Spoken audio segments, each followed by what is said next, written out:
Now that's supplementation for falling and staying asleep, for the ability to fall back asleep after waking up in the middle of the night, which is something that a lot of people struggle with. I would be remiss if I didn't touch on alcohol and CBD and THC. I always get questions about these, and that sleep stack can be very beneficial. And I do think that it's preferable to melatonin.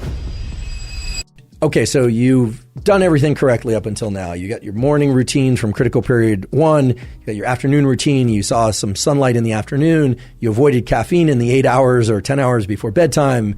You're not drinking alcohol. You cooled down the room. You're doing all these things right. You dim the lights, et cetera, et cetera. What else can we do in order to optimize our sleep? Well, I always say behavioral tools first, then look to nutrition, then if necessary, look to supplementation. And then, if still necessary, look to prescription drugs, obviously prescribed by a board-certified physician. Well, we've talked a lot about the behavioral tools for critical period 3. We have not talked a lot about the supplementation-based tools. There are supplements that for most people will greatly improve their ability to fall and stay asleep. And the 3 main supplements in that category or that kit of sleep supplements, and I've talked about these before, are Magnesium Threonate, so Threonate, Apigenin, Apigenin, Apigenin, and Theanine, Theanine, Theanine. Now, some important things to point out about Mag-Threonate, as it's called, Apigenin, and Theanine. First of all, you don't necessarily need to take all 3, although many people get a synergistic effect from taking all 3. In fact, you may not even need to take even one. What I recommend is that if you're already doing all the behavioral tools regularly and you're still having trouble falling asleep and staying asleep, well then you might try one of the supplements within this sleep stack. They do have fairly wide margins for safety, although I should also say anytime you're going to add or remove something from your supplement protocol, your nutritional program, you definitely want to talk to your physician. I don't just say that to protect us, I say that to protect you. But for most people, the margins of safety on these things are going to be pretty broad. A couple of notes about dosages.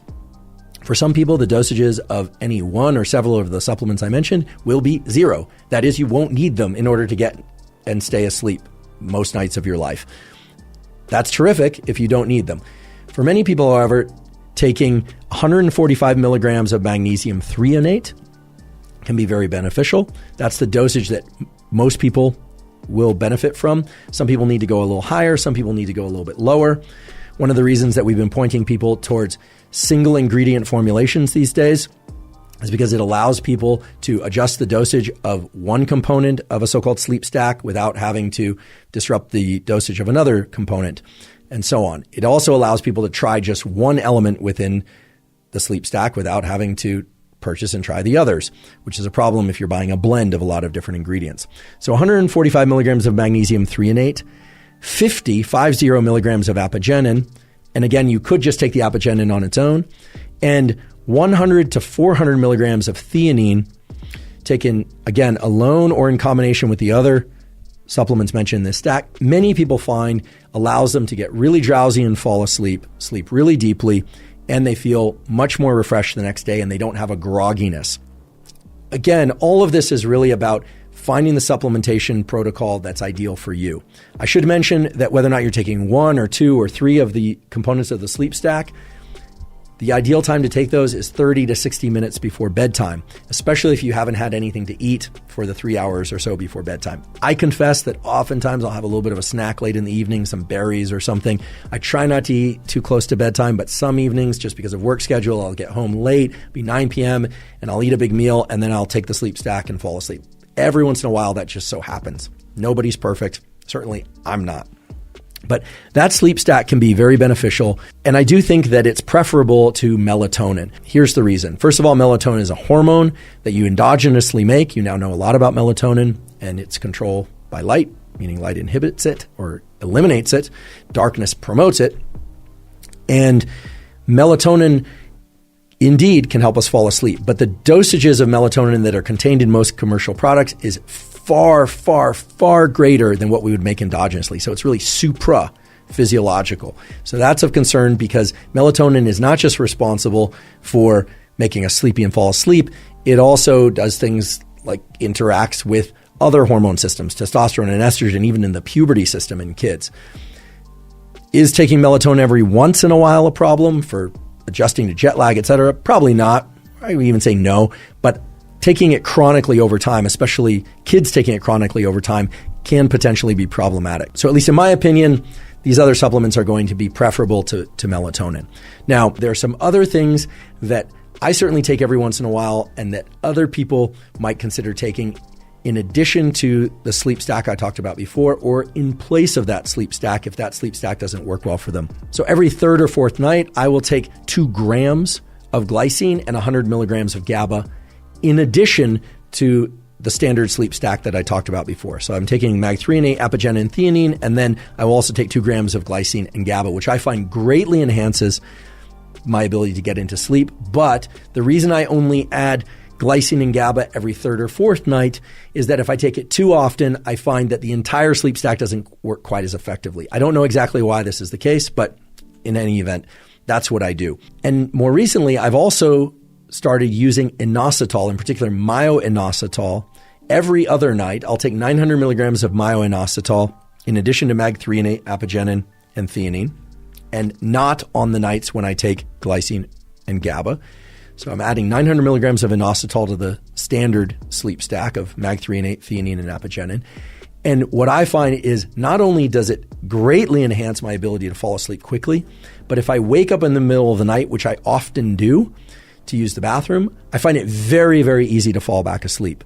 Whereas when I don't take inositol every other night or so, I find that if I wake up in the middle of the night, it's a bit more of a challenge to fall back asleep. So inositol has a number of different uses that have been discussed in terms of mental health and in terms of adjusting anxiety for its daytime use. What I'm talking about is taking 900 milligrams of myo-inositol also 30 to 60 minutes before sleep, along with the standard sleep stack. And I found that to be immensely beneficial. I also noticed that it has a pretty long tail of anxiety suppression throughout the day. And I'm not somebody who suffers from anxiety, but I have to say it just has led me to feel a bit calmer throughout the day. And I don't really know how to say this except in subjective terms, to feel a bit more buffered against or resilient against stress events. And if you look at the literature on inositol and its interactions with the serotonin system and other systems, that all makes sense as to why that would be the case. I would be remiss if I didn't touch on alcohol and CBD and THC. I always get questions about these. And I should say, of course, many places, but not all, THC is illegal, although there are medical uses, and in some places it's decriminalized, other places it's legal. Alcohol, of course, is consumed almost as frequently as caffeine is consumed. I personally don't drink alcohol. I don't have anything against it per se. I just don't tend to enjoy it. One of the reasons I don't enjoy it is if I drink alcohol, I simply fall asleep. So that doesn't really accomplish any of the things that I really want to accomplish, because the sleep that one gets after drinking alcohol is greatly disrupted sleep. Hate to break it to you, but that's the truth. And when Dr. Matt Walker came on this podcast, he said exactly the same thing.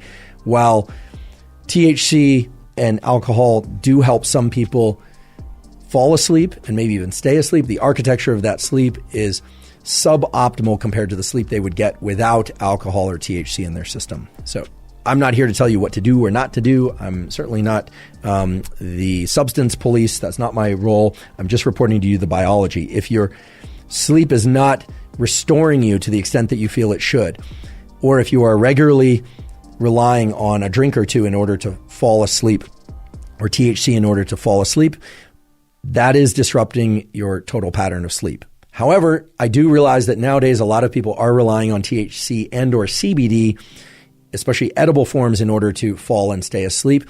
And, we can just acknowledge the data. It does seem that there's an anxiety lowering effect of some of those compounds that do help people who have a hard time falling and staying asleep because of reasons related to anxiety. Although in a moment, we'll talk about some supplements and supplement protocols that can also assist in the ability to fall and stay asleep, and that can adjust anxiety, and that do not seem to disrupt sleep architecture in negative ways, and in fact can enhance the depth and quality of sleep architecture.